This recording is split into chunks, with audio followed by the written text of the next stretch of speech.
Périphérie, Édouard Zambon. Regardez l'écriture. Vous voyez, là, vous pouvez le T avec un bar, le E, je le ferme bien, le F aussi. Je mérite pas d'avoir un diplôme, mais des certificats de scolarité. Sérieux. C'est magnifique. C'est magnifique.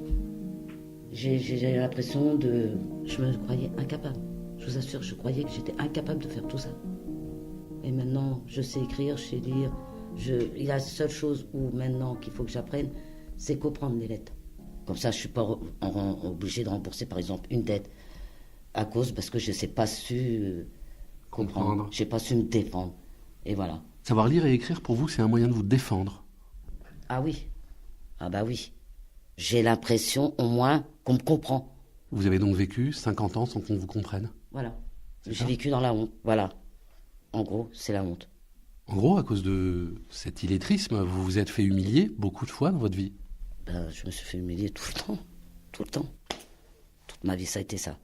Pourquoi est-ce qu'à votre avis, vous n'avez pas appris à lire et à écrire? Parce qu'on ne m'a pas donné l'occasion. J'ai vécu dans la peur, si vous préférez, que ça soit à l'école ou à la maison. Donc, je faisais semblant de comprendre, mais je voulais plus parler, je voulais plus lire, je voulais plus écrire. Concrètement, comment est-ce que vous vous êtes débrouillé pendant ces 50 années? Je regardais les lettres, parce que je savais que c'était un M, je savais qu'il y avait un A, je savais qu'il y avait un R. Donc, j'observais. Pour faire vos courses, par exemple? Mes courses, je regardais le dessin. Par exemple, les petits pois, c'est rond, les haricots verts, c'est allongé, les lentilles, c'est foncé, rond, petit. Tous ces petits détails-là, je m'en repérais. Et pour le temps de cuisson? Au pif. Je goûtais, voir si c'est dur, fallait cuire, et si c'est mou, c'est cuit. Comment vous faisiez quand vous receviez une lettre? Je tapais chez une voisine, j'avais pas le choix. Et je lui disais que si ça vous dérangeait pas de me lire la lettre. Pendant toutes ces années, vous osiez pas aller voir les profs de vos enfants? Non. Non, voilà. Pourquoi? Parce que j'avais honte. C'est bien gentil, mais il faut que je sache ce que ça veut dire 13 sur 20 en mathématiques. Je savais même pas que le mot mathématiques, qu'est-ce que ça voulait dire. Donc, je disais à ma fille, tu dis que je suis malade ou que je suis hospitalisé. Il y avait toujours un mensonge. Je trouvais toujours un moyen pour esquiver le rendez-vous. Le rendez-vous. Et pour les signer, les bulletins de vos enfants, vous faisiez comment? C'est ma fille qui... Hop. C'était toute une magouille, quoi, comme on dit. Mais j'avais pas le choix. Elle faisait à ma place. Avant de venir là, c'est mes enfants qui m'apprenaient des fois à lire. Elle et eux, prenaient des petits livres. C'est bête à dire, des livres de bébé, quoi, où il y a les petits mots. M-A, c'est ma, et ainsi de suite. J'ai commencé comme ça. Donc vous leur avez jamais lu d'histoire à vos enfants quand ils étaient petits? Jamais. Jamais. Jamais. Non. Et j'aurais bien voulu. Périphérie. Pourquoi est-ce que tout d'un coup, à 50 ans, vous décidez d'apprendre? Déjà, parce que j'en ai marre d'être débile. Débile, illettré, pardon. Il faut que je prouve que j'ai quand même une intelligence, malgré tout. Est-ce que ça a été dur pour vous de vous décider à venir vous former? Oui, parce qu'il y a la confiance.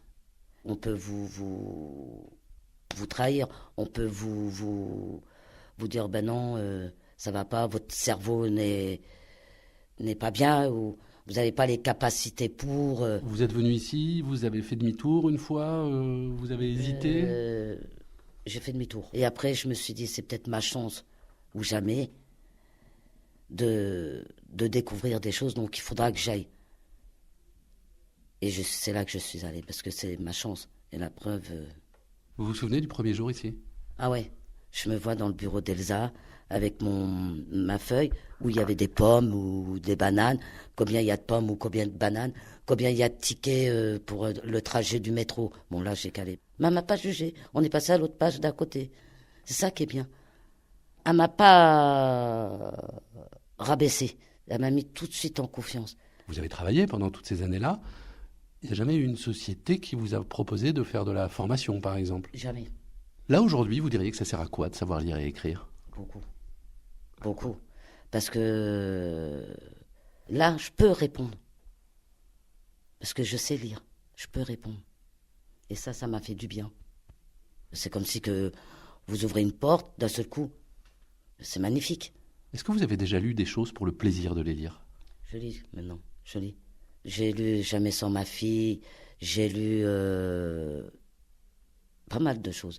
Je ne comprends pas des fois tout le bouquin, mais quand je lis plusieurs fois, à la longue, j'arrive. Par exemple, je vais lire jusqu'au chapitre 2. Si j'ai pas compris le chapitre 1, je vais le lire.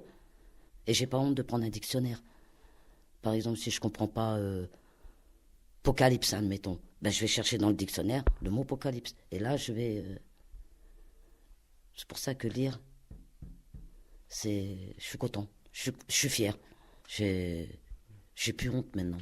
C'est votre plus belle victoire de votre vie? Ça? Oui. Ah oui, si j'arrive à avoir un diplôme, comme on dit, je le mettrai sur le mur. Parce que j'ai eu un diplôme de ménage, balai, vous savez, de serpillière, c'est pas ça qui m'intéresse. C'est le fait que j'ai su écrire, faire tout, quoi. Et qu'est-ce que ça va changer dans votre vie? Tout. Tout, ça change, tout. Parce que j'aide mon fils. Maintenant, j'ai plus besoin de demander pour aller acheter une baguette, de demander à quelqu'un de vérifier ma monnaie. Donc, automatiquement, je me sens soulagé. Et je peux aider. Il n'y a pas très longtemps, il y a une personne qui m'a demandé « Pouvez-vous m'aider à remplir une feuille ?»